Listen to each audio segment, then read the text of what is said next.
more than our share of health issues recently, haven't we? Yeah. I don't know if the whole world, if everybody's dealing with stuff, maybe it's a strange time, but we certainly have had that. A transition. So this is week 2 of our small letters, and we're doing the Paul's letter to Titus today. Last week we did Philemon, and it's a good transition between last week and this week. Last week we left Paul. He was under house arrest in Rome, and it was 60 or 61 AD. And during that time he was under house arrest, he wrote Ephesians, Colossians, and he wrote the letter to Philemon. And at the end of his letter to Philemon, he told him to get a room ready because he was hoping that he would get out of prison in Rome and come visit him. Well, spoiler alert, he got out. We don't know if he ever went to visit him or not. He got out in probably 62 AD, and we know that, and we know he was put to death in 66. Those last 4 years of Paul's life, there's lots of speculation, some educated speculation, but speculation nevertheless, because it's not written about in Acts, and people have to put some of the things in other letters together to figure it out. But where he went from 62 to 66, many people believe he went to the island of Crete, which is where Titus is when he writes this letter. We do know that in 60, let's say 62, 63, he wrote 2 letters. He wrote one to Titus and one to Timothy. Both Titus and Timothy were young men that were leaders in the early church. And the first and second letter of Timothy, which we have studied, and the letter to Titus, those 3 books are called the pastoral letters. And because they are Paul writing 3 letters about how to be an early leader, or how to be a leader in the early church. Who was Titus? Titus, as I said, was a young leader in the early church. He had a track record with Paul. He was a Greek Gentile. More than likely, Paul led him to Christ, but we don't know that for sure. We don't know when that was or where that was. We do know Titus appears 19 times in the New Testament. 13 times are in 2 Corinthians. 9 times are in 2 Corinthians. And I'm going to read 2 short passages, if that's okay. In 2 Corinthians, 2 Corinthians 1, what did I mark it there? 7. We only had a week to prepare. I'm sorry, just a second. 2 Corinthians 7, verses 2 through 6. So Paul is speaking to the church in Corinth, and he says, make room for us in your hearts. We have wronged no one. We have corrupted no one. We have exploited no one. I do not say this to condemn you. I have said before that you so occupy our hearts that we live and die together with you. Great is my confidence in you. Great is my pride in you. I am filled with encouragement in all your troubles. My joy overflows. For when we arrived in Macedonia, our bodies had no rest, but we were pressed from every direction, conflicts on the outside, fears within. But God, who comforts the downcast, comforted us by the arrival of Titus, and not only by his arrival, but also by the comfort he had received from you. He told us about your longings, your mourning, and your zeal for me, so that I rejoiced all the more. Oh, sorry, So Titus was involved in the church in Corinth. You can see he was an encourager to Paul. I'm going to read just another 2 verses in Galatians 2, verses 1 through 3, where it says, 14 years later, I went up again to Jerusalem. This again is Paul writing to the church in Galatia. Galatia? Yeah.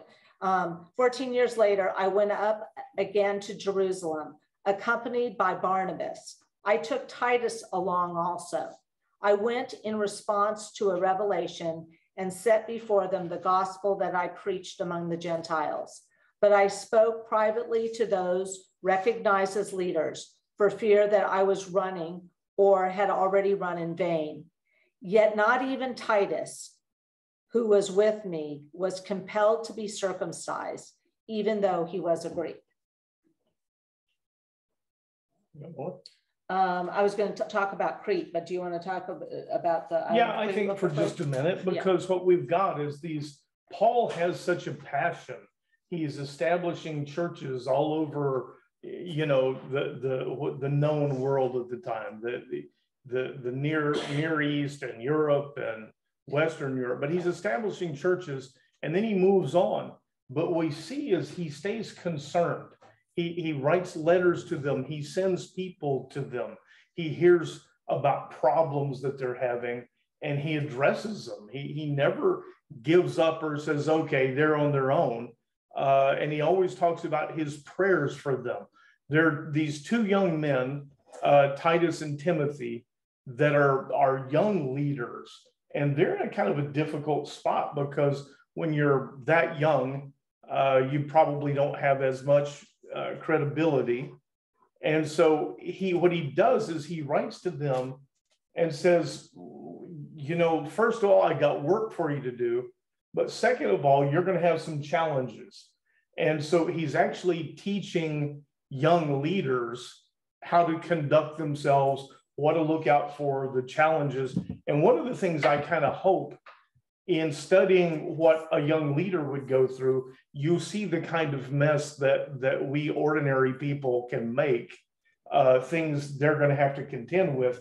Maybe we can see ourselves in some of the things that Paul is sharing.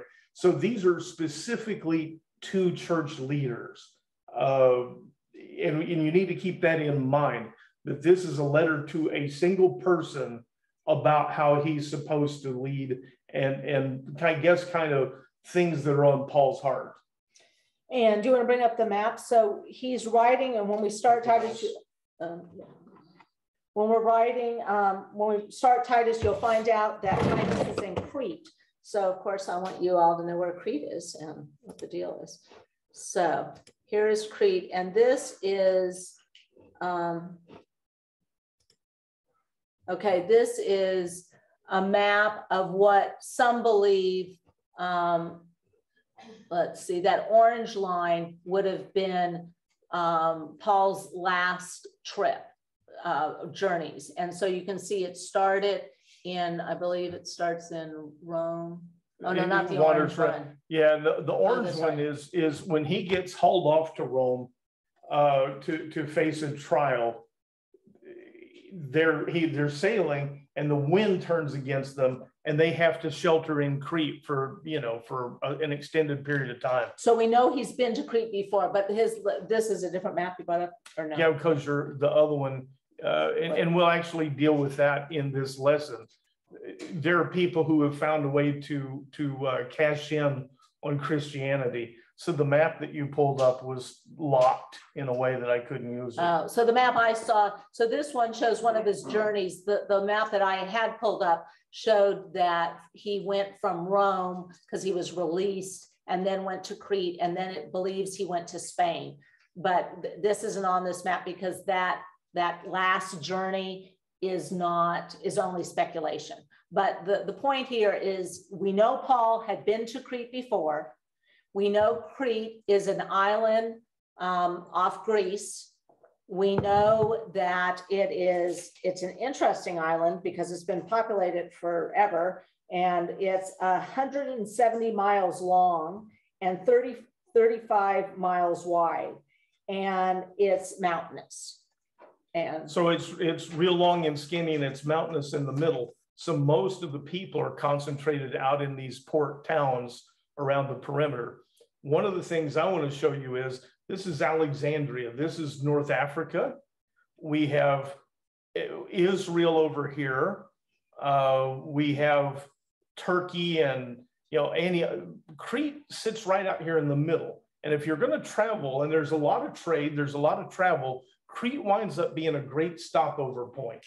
They do a lot of trading. They have a reputation that we'll get to, but Crete it's even though it's real long and skinny, it's a break from northwest winds that come, from southeast winds that come, and it's a good stopover point. They're really strategically kind of important. And this is what you see, you know, with that journey of Paul, where he has to stay over here.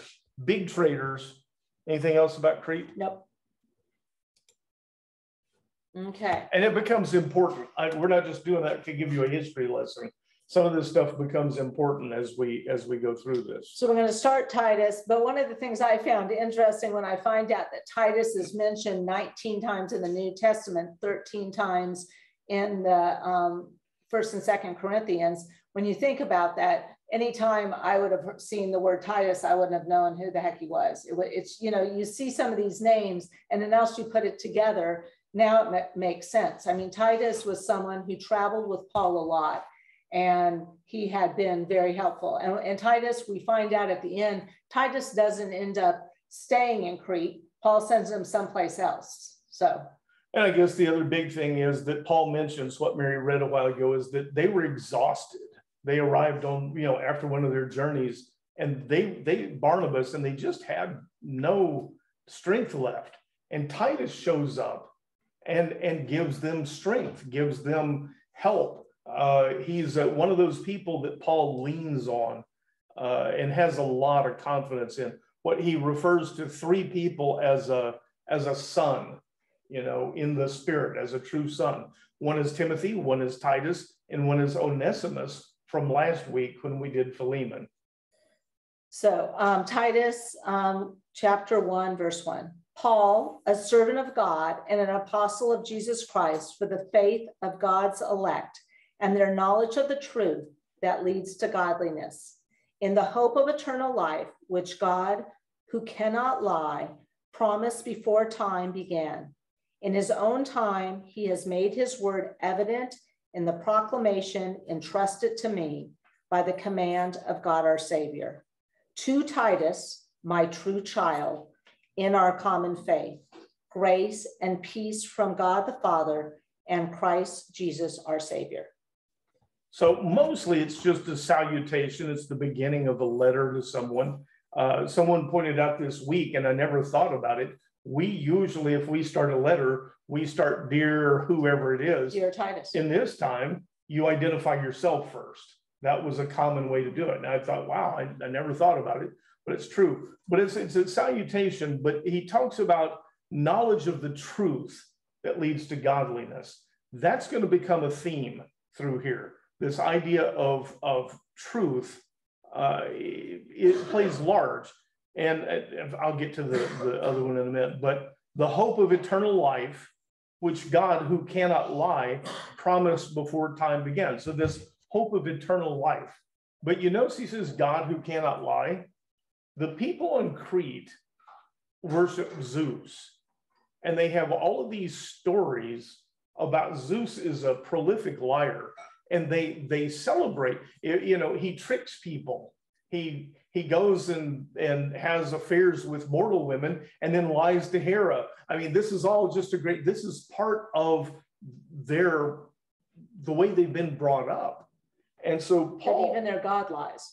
Yeah, and it's celebrated. This is, if we're going to emulate Zeus, this is good. And they have a reputation for being prolific liars. There's even a myth that they have about one of these contests, you know, that the gods have, and they're going to judge which one of 3 women is the most beautiful. And so they bring in, I don't remember, it doesn't matter, they bring in somebody and he decides on woman number 2. Well, another one of the 3 in the contest gets very angry, and she curses the people of Crete to never be able to tell the truth again, ever. Because she said, you lied, I'm really the most beautiful. And so I curse all the people of Crete. Well, what this is one of these myths that gets created to sort of give an explanation for why they lie a lot. Lying is part of the culture. in Crete.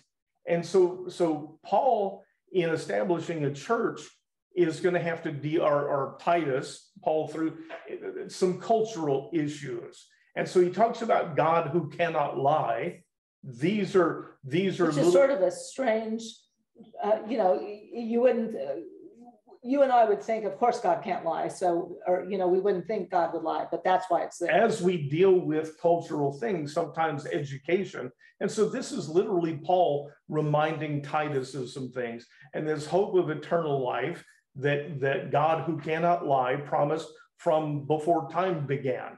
The plan goes all the way back. Some pretty amazing stuff buried in it. But what it does, though, is for us set the stage that they're having to deal with people that just don't think twice about, And in fact, in the Middle East, they have a lot of, and Carol, you've been there, but they have a lot of these, like Paul Bunyan stories about their great leaders.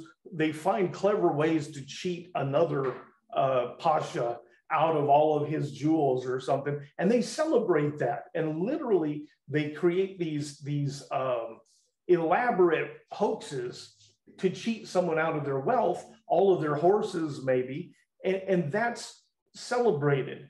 And so you have to kind of, as you're going to deal with other cultures, you better take these things into account. And that's what's going on with this beginning to Paul. And the other thing we wanted to point out here, Paul, a servant, and in some translations, that's a bond servant. And remember, a bond servant, we talked about that last week, is someone that after they paid off their debt, they think to themselves, this is a better life than I could have on my own. So they go to the master and say, on my free will, I want to continue to be your servant for life. And then they would go to the front gate and have the ring put through their ear. Doulos, often translated as slave, and it is essentially a slave. And Paul sees himself as a bond servant. So someone who a voluntary slave. A voluntary slave to Christ. And then, as Scott pointed out in verse 4, to Titus, my true child. He only calls 3 people his true child, and that's Timothy and Onesimus, who was the slave from last week. Verse 5, the reason I left you in Crete was that you would set in order what was unfinished and appoint elders in every town, as I directed you. An elder must be blameless, the husband of but one wife, having children who are believers and who are not open to accusation of indiscretion or insubordination. As God's steward, an overseer must be above reproach, not self-absorbed, not quick-tempered, not given to drunkenness, not violent, not greedy for money. Instead, he must be hospitable, a lover of good, self-controlled, upright, holy, and disciplined. He must hold firmly to the faithful word as it was taught, so that he can encourage others by sound teaching and refute those who contradict it. So there's a whole lot in here. One of the things that people gripe about Christianity is they say, you always want to tell us how we have to live. You always want to tell us what to do.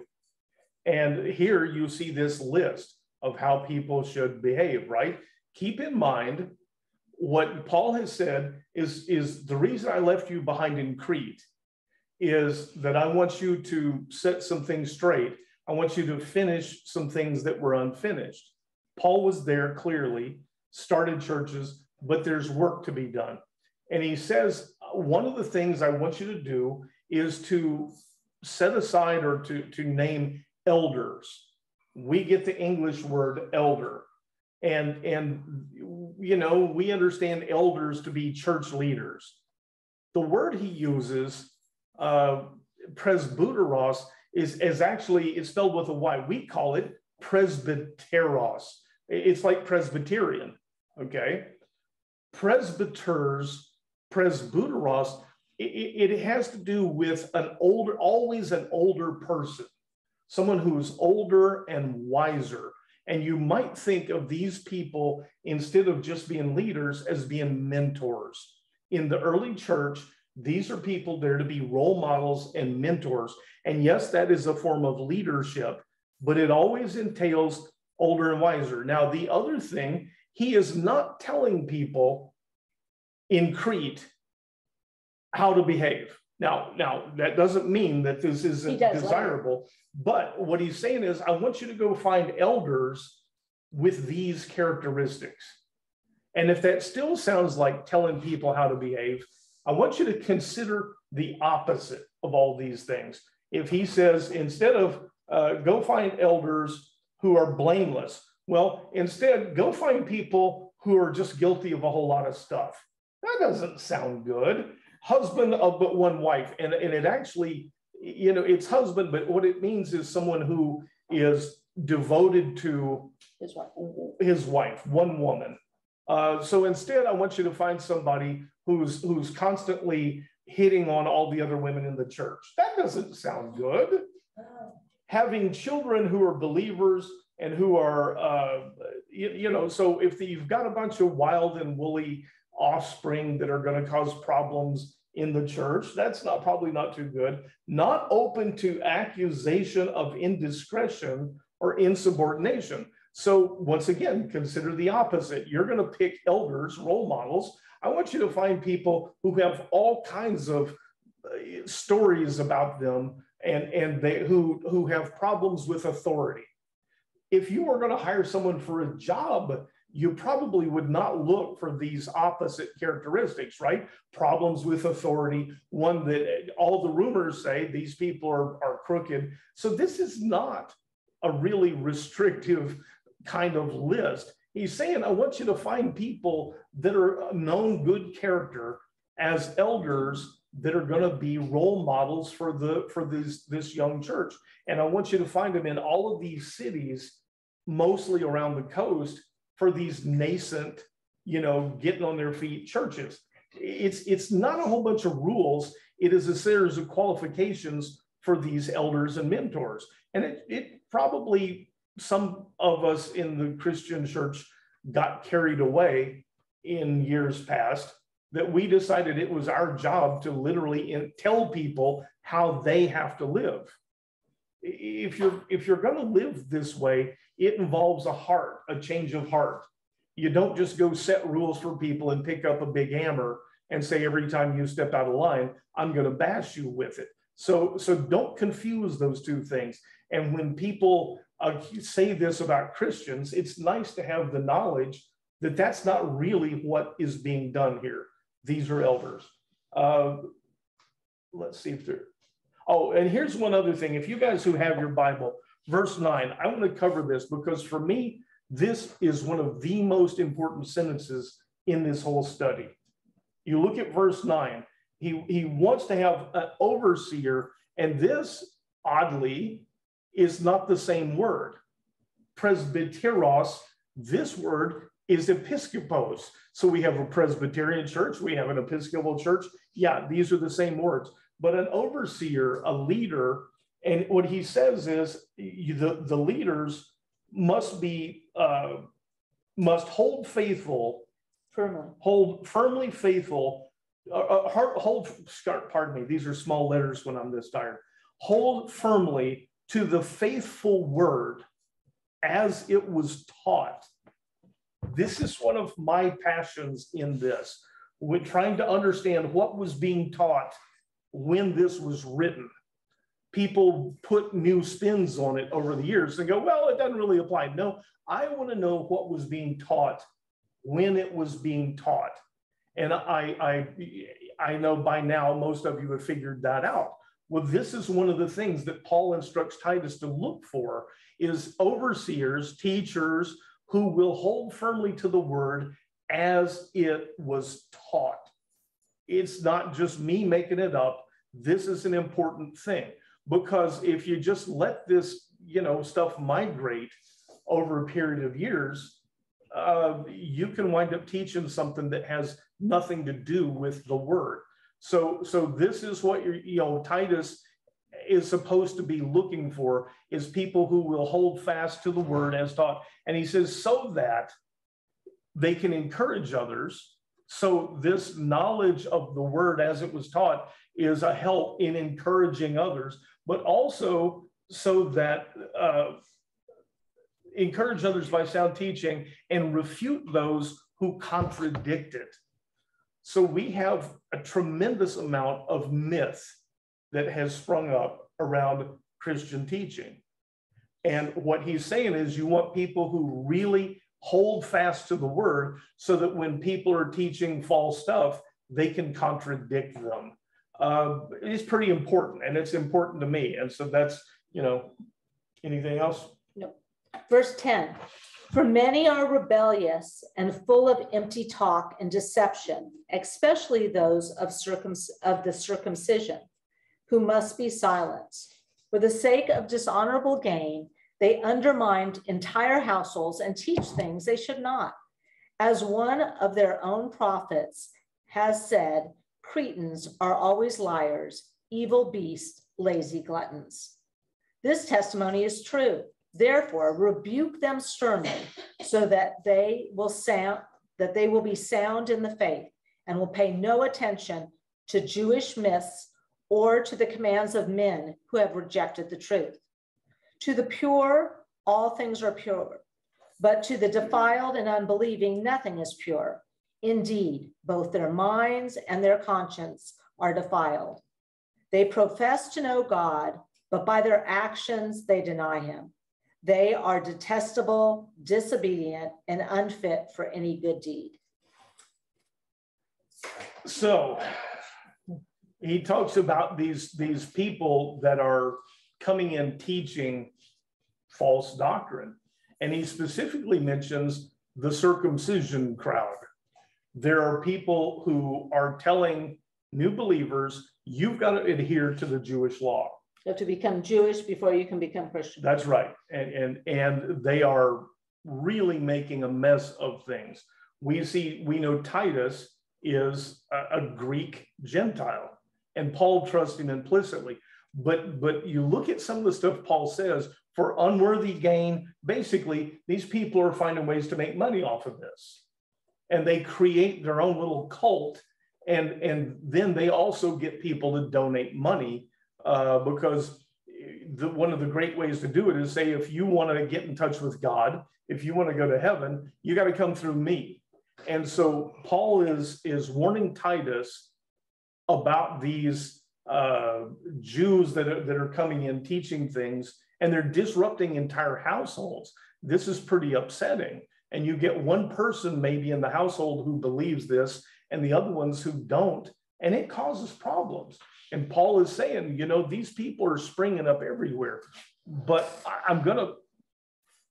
for weeks now, I've had this idea in my head that we probably need to, I wanted to spend a week on it.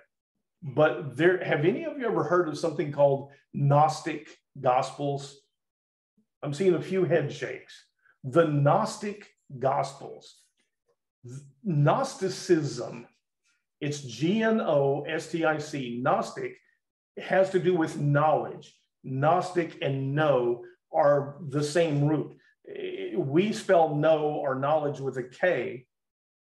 They spelled it with a G. But there is this religion that through gaining knowledge, we can essentially become gods. And what happened was they see the early Christian church growing, expanding. And so they come in and start teaching something that sounds a lot like Christianity, but it leads this other direction. And Paul is dealing with that through the Gospels. You just don't know it. Not through the Gospels, through his letters. You just don't know it.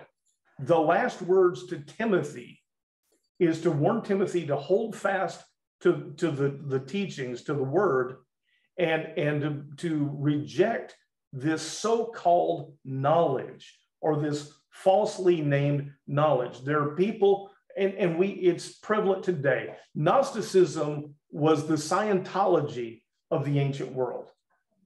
Okay, does that help? In Scientology, you read the books, you do the thing, you take the test, and you go up levels until eventually you reach a point that you're a thetan or something, and you are essentially a god yourself. Gnosticism has taken root, and Paul is, and it's going to come up later in this letter, but that's one of the things.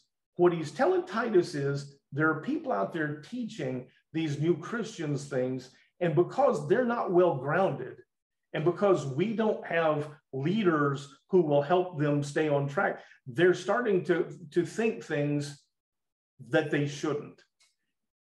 Gnostic Gospels, and I'm sorry for taking time on this, but this is actually important. I would have spent a whole week on it. But they have things like the Gospel of Thomas. Well, first of all, it's called a gospel. And so people who don't know better go, oh, well, if it's a gospel, it's part of the scriptures. They just found a new one. Or a lot of people think they hid the good stuff from us. These things were written, a lot of them, hundreds of years later. They are still writing new Gnostic Gospels today. But see, they call it gospel, and then they say it's Thomas. Well, I know who Thomas was. He was one of the apostles. He's one of the 12. So it must be real. And they teach crazy stuff. And most of the Gnostic Gospels, right, were written in the 300s or something, 300 and 400s. Well, but it was already already creeping in. Right. But here, I hope you will pardon me, but this is sort of important to me about Gnosticism. Gnosticism really believes that there are these beings of light. There's this God that's a being of light, and he sort of spawns some lesser gods. And then one of the lesser gods spawns an even lesser one who is insane, who's crazy. And this crazy God created the physical world, everything that we can touch, right? With me so far? The crazy God is Yahweh. Oops. That's what Gnosticism believes. That is the nature of it. And so what they say is that every now and then, one of these beings of light comes along and takes the form of humans and teaches special humans. Here's your Scientology. The chosen, really special ones get knowledge that nobody else has, and they eventually get elevated back to go into the realm of light. But it gets worse. Because the material world, what you can touch, was made by an insane godling, then it's all corrupt. It's all bad. It's all insanity. And so what you have, this teaching that gets in that anything sexual is bad because it's part of the physical world, is Gnostic. It wasn't part of the Jewish teachings. It wasn't part of the early church teachings. And I know that there's all sorts of perversions and stuff, but they take the position that anything that involves the physical world is corrupt and perverted and bad. And that entered teachings of the church. And it's not just sexual things, but it's a lot of stuff, that anything that's physical. And then you've got the opposite end of the spectrum where they say, well, since everything physical is from this insanity, it's inconsequential, and therefore it doesn't matter if we do it or don't, and so everything is good, or everything is okay, because why not? It's just inconsequential. There is a lot of Gnosticism that has crept into Christianity, and we don't realize it. And Paul, now that you know that, maybe as you read stuff from Paul, you'll realize that one of the things he's dealing with is this Gnosticism that's creeping in. And when I told you the Gnostic Gospels, there's a Gospel of Judas, okay?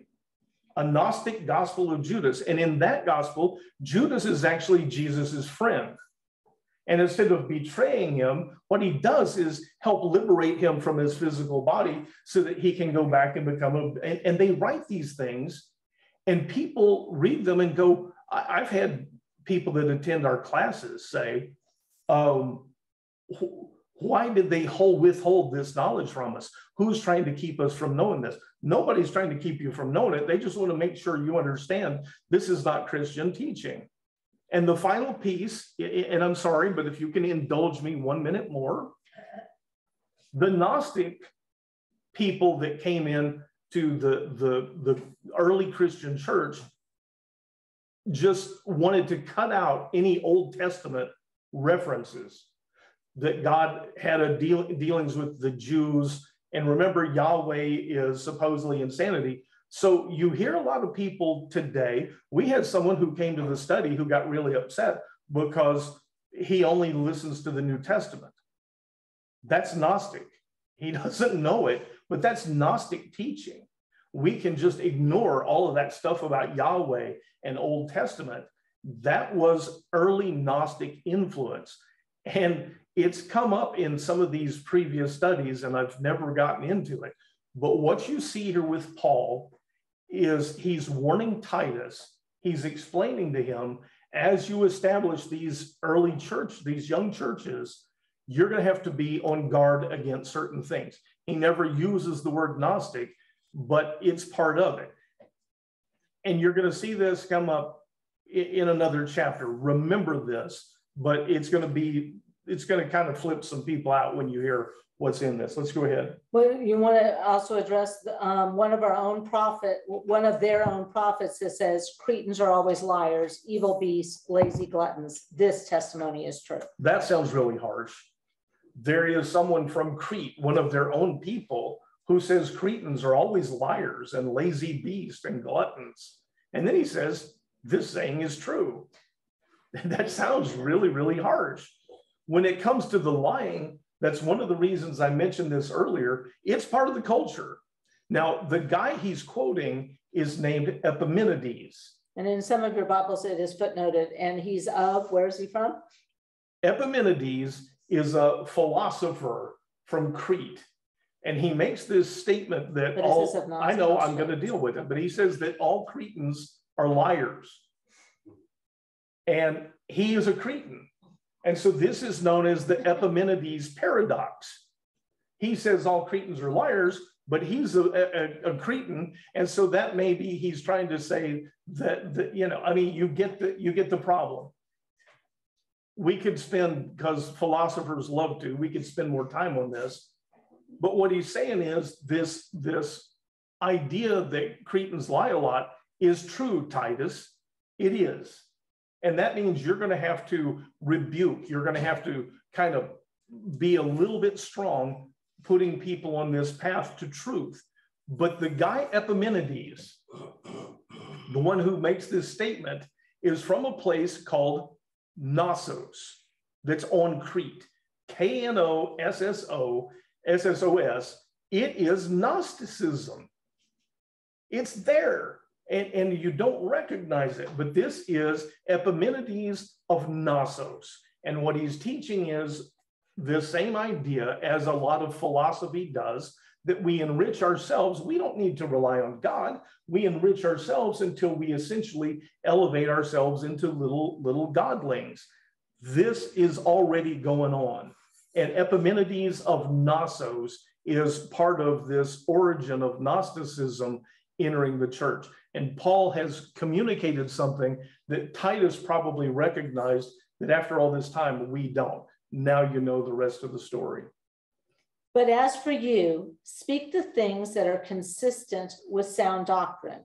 Older men are to be temperate, dignified, self-controlled, and sound in faith, love, and perseverance. Older women, likewise, are to be reverent in their behavior, not slanderers or addicted to much wine, but teachers of good. In this way, they can train the young women to love their husbands and children, to be self-controlled, pure, managers of their own households, kind and submissive to their own husbands, so that the word of God will not be discredited. In the same way, urge the younger men to be self-controlled. Now let's stop there. Yeah. So I'm trying to avoid making this like too wordy or dry or whatever, but there is something really important buried in here that I think you're gonna, there are people who will disagree with me, but all of a sudden, Paul just says out of the blue, older men should be, self-controlled, dignified, right? And this is the thing that once again, some people say, well, it sounds like what you're saying is they should just be no fun at all. Always remember the opposite side. It's probably not good to be just so wild. But when he says older men, remember I told you before the word elder is presbyteros or presbyteros. That's the same word he uses. So now he's going back. He's told Titus, get some elders in place, some mentors, some role models, some leaders, and they need to be kind of good role models, right? Older men, presbyteros, and then presbytera is the male form of an elder.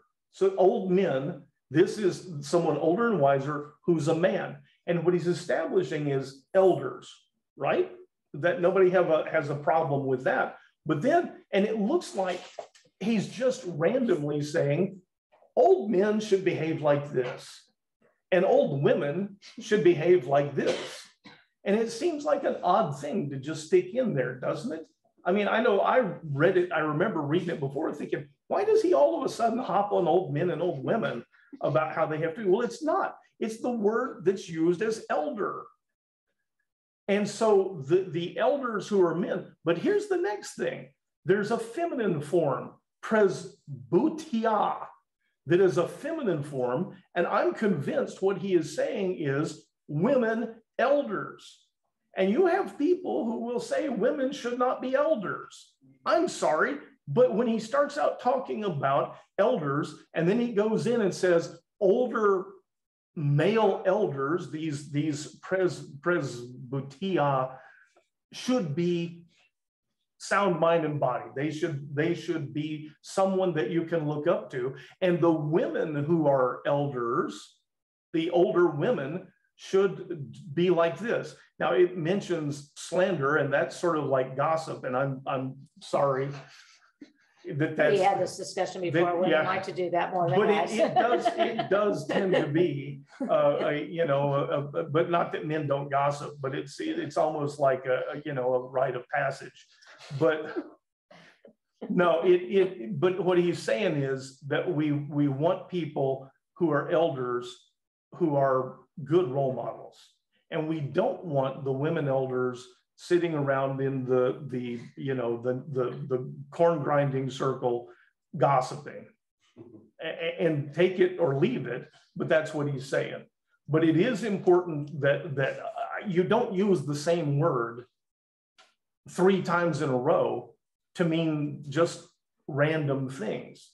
So there are women elders. I'm convinced that Paul is saying, yes, we have women elders. And if you have a real serious problem with that, you can come see me afterwards. There are other issues about the role of men and women that we can pick up at another time. But elders, presbyteros, role models and mentors, there's an establishment that says men or women. In everything, show yourself to be an example by doing good works. In your teaching, show integrity, dignity, and wholesome speech that is above reproach, so that anyone who opposes us will be ashamed to have nothing bad to say about us. Slaves are to submit to their own masters in everything, to be well-pleasing, not argumentative, not stealing from them, but showing all good faith, so that in every respect they will adorn the teaching about God our Savior. That last part picks up on some of the stuff we did last week, but let's start with this. He says, first of all, he says about the older men and women, and then there's just this one sentence that says, in the same way, urge the younger men to be self-controlled. You notice there's not such a long list. I always feel like it's beyond hope. The best you can do is find younger men who are at least somewhat self-controlled. I mean, encourage them, these young men. And speaking from personal experience, that's the reason I interpret it that way, because if someone was looking to me to be an elder when I was 25 and be a good role model, wouldn't happen. So encourage the young men to be self-controlled. Can you at least do that? And let them grow into it. And that's part of the idea of an elder, is you become older and wiser. You grow into that role. But he says, now in everything, show yourself. So he's back to talking to Titus. And he's saying, Titus, you're this young guy. Here's the exception to the rule, right? I have left you, a young man. You're going to have to overcome the fact that you're not old and wise. You're a young guy. So in everything you do, show yourself to be an example by doing good works. And he goes on to say, in your teaching, show integrity, dignity, and wholesome speech that is above reproach, because you're going to get judged. And he goes explicitly and says, so that anyone who opposes us will be ashamed and have nothing bad to say about us. So you know that in the world of televangelists, when they stumble, the whole world knows, right? People, if you're going to come out and tell me how to live, which is not really what we're supposed to be doing, it's about a meeting with Christ and a change of heart. And then there's a voluntary change of behavior. But if you're going to be doing this, you're going to have to really hold yourself, Titus, to a very high standard. But good works in everything, show yourself to be an example by doing good works. And as this week, as we studied, we must have heard a dozen people sort of tiptoe around the idea of good works. I would ask, I wish we were all in one place. What do you think of when you hear good works? And for the most part, it has come to mean give money. One way or another, it comes down to give money. And people don't like that. They've been told that in churches their whole life. They've been told that by televangelists. We're doing the good work. You don't have to do the good work. Send us some money and we'll do it by proxy for you. That's how it works. The good works may be something, you know, as simple as helping someone who's got a flat tire. It may be as simple as telling someone who in the store that gets ignored, a clerk, you are really good at this. You do a good job. There are a whole list of things. And he's gonna, as we go through this, I'm gonna come back to it. Good works have gotten a bad name. And most of the time, people start going, oh, well, you know, we're not saved through good works. No, we're not. He even says so. No, we're not. But the fact that if we behave this way out of the same compassion and mercy for other humans that we've received, we're perceived as being different. People will not have bad words to say about us. So he tells Titus, you need to do these things so that nobody will have bad stuff to say. And then right on the heels of that, he says, slaves, that's doulos. That's that bond servant, right? Paul calls himself a slave for Christ. So he's not thinking of this as a bad thing. But he says slaves should submit to their masters, everything to be well-pleasing. And he goes on, so that in every respect, they will adorn the teaching of God, our Savior. It matters how we're perceived. What we do in this life matters. And the idea of telling slaves, remember last week I said Joseph, when he was serving Pharaoh, was a slave. Daniel was with Belshazzar. He becomes the number 2 guy in the kingdom. He is still doulos. He's there because he has to be, but also because he wants to be. And they serve well. They do the best job they can.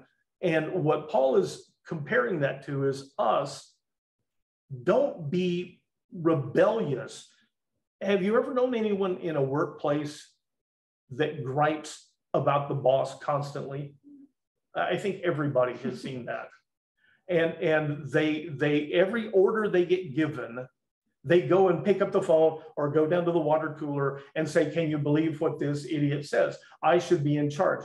This kind of talk does not represent us well. If we're claiming to be Christian and then we do this to other people, it doesn't represent us well. And people say, well, I'm not sure I would like whatever it is that you're representing. And this is what Paul is telling Titus, you're going to have to teach people. And I'll go back to the idea of turn the other cheek. It's hard. When you have someone who is, above you in the corporate ladder, it's hard sometimes to take that instruction. And you think, well, it's unjust, it's not nice, it's all these things. And what Paul is teaching is turn the other cheek. He's telling Titus, you're going to have to teach people to do that. And I'm sorry if this is wordy. This is just a little small thing, but this is important. And it's one of the reasons that when you pick up the newspaper or the internet, you will see articles about how these Christians are responsible for all the bad things that have ever happened. We're not. It's not even, but we had and still have a responsibility. Paul is teaching that to Titus. For the grace of God has appeared, bringing salvation to everyone. It instructs us to renounce ungodliness and worldly passions and to live sensible, upright, and godly lives in the present age, as we await the blessed hope and glorious appearance of our great God and Savior, Jesus Christ. He gave himself for us to redeem us from the lawlessness, from all lawlessness, and to purify for himself a people for his own possession, zealous for good deeds. Speak these things as you encourage and rebuke with all authority. Let no one despise you. More of the same. And rather than take a lot of time, because here we are, that's more of the same. I mean, he does say that the grace of God has appeared, bringing salvation to everyone. And this is the arrival of the long-awaited Messiah, of the Christ, of Jesus. And because of that, you should behave yourself in a way that is worthy of the grace that you've been shown, the mercy you've been shown. And we'll take it up next week with chapter 3. And chapter 3 does take a turn in the road. He's been talking to Titus about putting leadership in place and what leaders should look like and how they need to be good mentors and good examples. In chapter 3, he starts off with remind the believers. So talking about the body, the church. He's given Titus instructions to remind the believers of certain things. And if you're going to read ahead, I'm going to read one sentence. He's reminding the believers to submit to rulers and authorities. And we're going to cover it more next week. But if you look in verse 3, for at one time, we were foolish, disobedient, misled. And so what we're going to get next week is a reminder to teach people to submit to rulers, to be obedient, and not just rulers, but whether it's bosses or people of authority in the church. But what he says is, don't forget that at one time we were just like them, right? We were this sort of disobedient creature, and you've been saved from that. You've been changed from that. Remember it, and to have a little more patience with these people, because they are just like you were before you come to Christ. And this is going to be a theme for the second part, but it's a thing that I think we need to remind ourselves of as we deal with people that sometimes the things going on, you read in the newspaper or on the internet or on the news, and you think, how could someone think that way? How could someone think that it's okay to do that? I think it often, and I come back to this, and he says, remember, you were like that before. Your mind, your heart has changed now. So that's what we'll get to next week. Anything else? No, that's it. God, that prayer that I have today is for each of us to be able to listen to these difficult teachings, that what we do is important and that it changes the way people see us and each other, that we each have a responsibility to the rest of the body, that we represent you, and that we've been forgiven and changed and given a change of heart. And we deal with people who have that opportunity and yet haven't received it. And my prayer is that we would be reminded to be patient, to not treat them as bad, but as simply being who we were before, and to represent the kingdom of God, to represent your will for this place, and have concern for those people rather than animosity. Be with those we prayed for. We are so concerned about these families and other ones that are facing the health thing. God, be with them and help each one of us to be there, to be able to be a part of a body that strengthens and loves each other. As always, go with us this week and look for those opportunities to represent the grace, the mercy that we've been given. Amen. Thank you. You guys can unmute. I hope that wasn't long and painful. That whole Gnostic thing is but it is a lot of the things that are confusing in modern Christianity, if you track them back, have their origins in Gnosticism, and we have gotten off the track in a lot of ways. You guys have a good week. Thank y'all. Talk to you guys later. Bye-bye. Gary, thanks. That was awesome. That was. Bye.